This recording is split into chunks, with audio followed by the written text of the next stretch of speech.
दोस्तों, हजरत ईसा अलैहिस्सलाम की वफात के बाद क़यामत को सिर्फ 40 साल रह जाएंगे। फिर एक खुशबूदार ठंडी हवा चलेगी जो लोगों के बगलों के नीचे से गुजरेगी, जिसका असर ये होगा कि मुसलमान की रूह कब्ज हो जाएगी और दुनिया में काफिर ही काफिर रह जाएंगे, उन्हें पर क़यामत कायम होगी।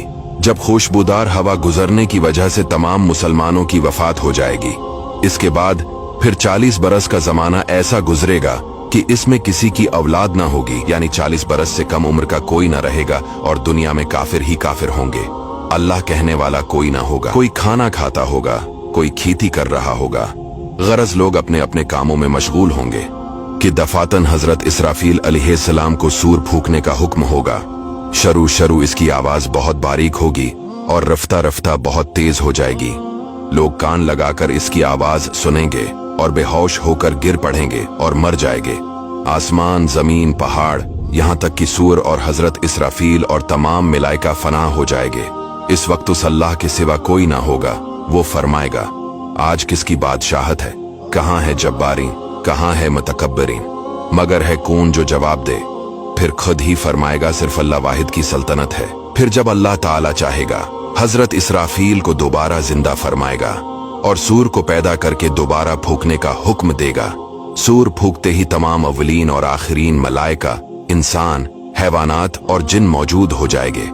सबसे पहले हुजूर सल्लल्लाहु अलैहि वसल्लम अपने कब्र मुबारक से यूं बरामद होंगे कि दाहिने हाथ में सिद्दीक़ अकबर का हाथ, बाएं हाथ में फारूक आज़म। फिर मक्का और मदीना के मकाबिर में जितने मुसलमान दफन है, सबको अपने हमराह लेकर मैदान हशर में तशरीफ ले जाएंगे। ये मैदान हशर मुल्क शाम की जमीन पर कायम होगा। इस दिन जमीन ताबने की होगी और आफताब एक मेल के फैसले पर होगा। दोस्तों, आफताब 4000 बरस की राह के फैसले पर है और इसकी तरफ आफताब की पीठ है। फिर भी जब सर के मुकाबिल आ जाता है, घर से बाहर निकलना दुश्वार हो जाता है। इस वक्त की एक मील के फैसले पर होगा। तेज और गर्मी का क्या पूछना, और अब मिट्टी की जमीन है, मगर गर्मियों की धूप में जमीन पर पांव नहीं रखा जाता। इस वक्त जब ताबने की होगी और इस कदर से पसीना निकलेगा, 70 गुज जमीन में जज्ब हो जाएगा। फिर जो पसीना जमीन ना पी सकेगी, वो ऊपर चढ़ेगा। किसी के टखनों तक होगा, किसी के घटनों तक, किसी के कमर कमर, किसी के सीने तक, किसी के गले तक और काफिर के मुंह तक चढ़कर मिसले लगाम के जगड़ जाएगा, जिसमें वो डबकियां खाएगा। जबानें सूख कर कांटा हो जाएंगी, बाजों की जबानें मुंह से बाहर निकल आ जाएंगी, दिल अबल कर गले को आ जाएंगे। जिसने चांदी सोने की ज़कात न दी होंगी, इस माल को खूब गर्म करके उसकी पेशानी पर दाग करेंगे, यहां तक कि लोगों का हिसाब खत्म हो। फिर बावजूद इन मुसीबतों के कोई किसी का प्रसाने हाल ना होगा। भाई से भाई भागेगा, माँ बाप औलाद से पीछा चढ़ाएंगे, बीबी बच्चे अलग जान चराएंगे।